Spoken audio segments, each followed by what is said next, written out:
Hello everyone, I'm Keith Hutchings from the Comfortable Home Project, and I'm here today in Mark Drexel's suburban Leederville house, and they've got a small block in which they have created what are two really almost tiny houses, and I think you're going to be really amazed at how they've used the space.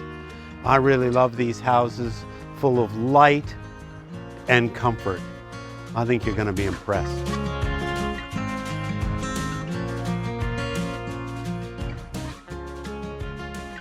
And I'm here today with Mark Drexel from Streets of Our Town in his really lovely Leederville house. So Mark, just to start, what is Streets of Our Town? Streets of Our Towns is a property and community hyperlocal marketing and analytics company.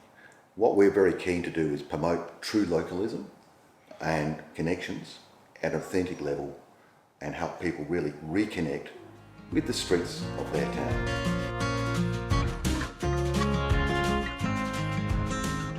Yeah, because you've really almost got a tiny house here, and Yes. a lot of the design elements are taking pages out of the tiny house kind of book. Well, tiny house is about making every millimetre have a home. If a cost of construction equals $3,000 a square metre, you don't want to waste any square metre when you've only got 75 square metres of house to build. So it was absolutely vital that everything had to be thought through to the millimetre. And yes, tiny houses embrace that principle. We had a need to accommodate the family. We've got my stepsons who live with us part-time, my stepdaughter that lives us full-time, and then of course we need to live here full-time.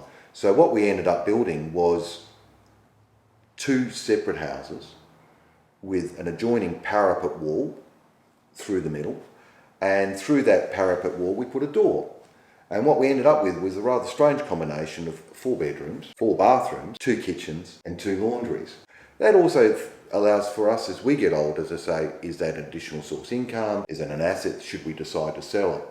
Mark, one of the things I really like that you put in is what I call the kind of tiny house features, and I love this. We didn't have really a lot of space for a dining table, a dining room. So what we wanted was a dining bench, and we use it when you want to dine, surprisingly. And when you don't want to dine, you put it away. One of the other kind of tiny house features that I really like is the way you created a storage underneath the stairs. Can't have enough storage. And just because you live in a little house, it's important to cater for what a family needs, which is where do you put the Christmas stuff? Where do you put that once a year stuff? What better place than under the stairs? I'm trying to be a successful minimalist. I'm not necessarily achieving it yet, but it is the goal. I could be a minimalist if I had a warehouse to keep all the stuff in. I've got a car perversion, that's my problem. Right. Talk to me about these courtyards. Well, it was a real challenge. We have a 6 metre wide frontage block. We needed to get a second bedroom into the design, and they're long and skinny. And so the courtyard was the obvious solution. But it wasn't just a light well, it was a place where my stepson can get out there, he can have his relaxing space, his space, and it makes the room feel bigger, it gives natural light, gives cross-flow ventilation. So it's a really successful part of the design. The other thing is, it became the light for the ensuite and the second bedroom. So it's a really hard working space within the house. Yeah, it's a brilliant piece of design. I wish more people would do something like It's this. so simple. It's so easy.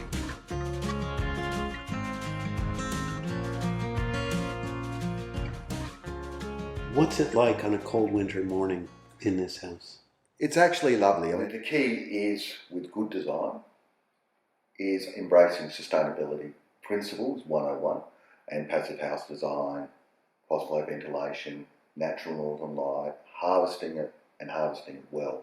To the boundary behind us, we have lovely winter sun that permeates through. We were very conscious about planting deciduous trees, so that helps manage the winter sun and most importantly, the summer sun. Sadly, those winter trees need another season to go up to really manage the summer sun, but they love the dappled light that it gives through in summer and the beautiful heat loading to the concrete slab and the thermal mass that heats up. There's been many a day that I've walked in and I've asked, who's left the air conditioning on? No one's left the air conditioning on, the house is performing, and that's what it's all about. So when we built the site, we were conscious about excavating back into the land. So at some sections of the house, we're almost a metre below natural ground level, and that helps also with the consistency of heat. So a hot summer afternoon. Again, it's fantastic. It makes you feel good, makes you feel healthy, and they're all quite below the line feelings and emotions that you get. And so it's not just about the heat, it's about everything that goes with it. So Mark, I really love what you've done with the concertina doors here. The Yeah, it was bifolded. really important, again, this small block, small house, to have this seamless relationship between indoors and outdoors. So the doors really allow us to connect through. It takes less than a second or two to open the doors, close the doors. And as we turn around, what's nice is you get this relationship. Now the trees, unfortunately, are in their winter cycle at the moment, which means we get the beautiful winter sun inside the house. Come summer, that's a full bloom of trees and coverage, which gives us a nice summer protection that we're looking for. We live in a Mediterranean climate. You know, it's a middle of winter. I'm out there all the time. So, you know, to me, it's that seamless relationship between indoors and outdoors that's important.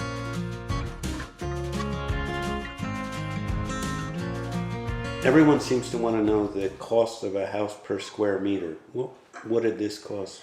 We think it came in at about $2.5 to $2.7 per square metre, which is probably at the top end of a small boutique building cost project. To me, when you get into a little house like we are now, it's not so much the cost per square metre. It was actually the beautiful details that made all the difference. So yes, I could have put much cheaper sliding doors in, but the relationship to the courtyard and the importance of the courtyard in a little house's extended living area.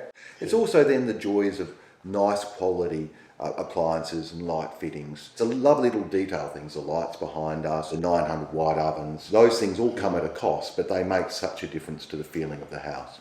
My criticism with much of the building process is this 4 or 5 trades pool to do something. So for instance, when I look at this wall behind, a brickie laid the bricks, a painter painted it. Traditionally, you've got grey coat, you've got plaster, and then you've got paint. Not only is it very messy, but it's another whole round of trades pool. So when I build, I always try to think, how can I minimise trades and how can I maximise the aesthetics? And for us here, the inspiration was warehouse design. Yeah. And the key ultimately is, whilst not big, we've got a beautiful backyard called Leederville. Love walking through the streets. I love meeting the local cafe owners and restaurant owners. I love being part of my community and love living my community. And so there is a real exchange. And for us, the exchange is smaller house, smaller block, awesome community.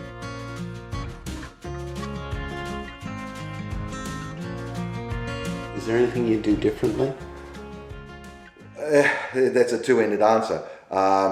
I'm a sucker for punishment, so I would do it completely different because I'd build a completely different concept, which I've already got in my brain. Would I, with this house, do anything different? No, I must say in the main, I'm very happy. It was a very challenging exercise, is how do you make a house? Passive solar, how do you get cross-flow ventilation? How do you get natural light? How do you make it work for my combined family? How do you make it flow? And those came with logistics. There'd be probably a couple of minor window height sill details that I might make slightly lower or slightly higher. I might make a door slightly wider, but in the main, I'm very, very happy with it. And I'm very comfortable with it. And then my family really enjoys living in it, which is important too. Thanks everyone for joining us.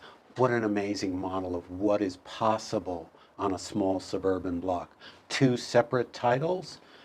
Houses that can either be one house or 2, but a house that's full of light, air, and a real feeling of spaciousness while still being on a tiny footprint. Thank you for joining us. I hope you've enjoyed this as much as I have.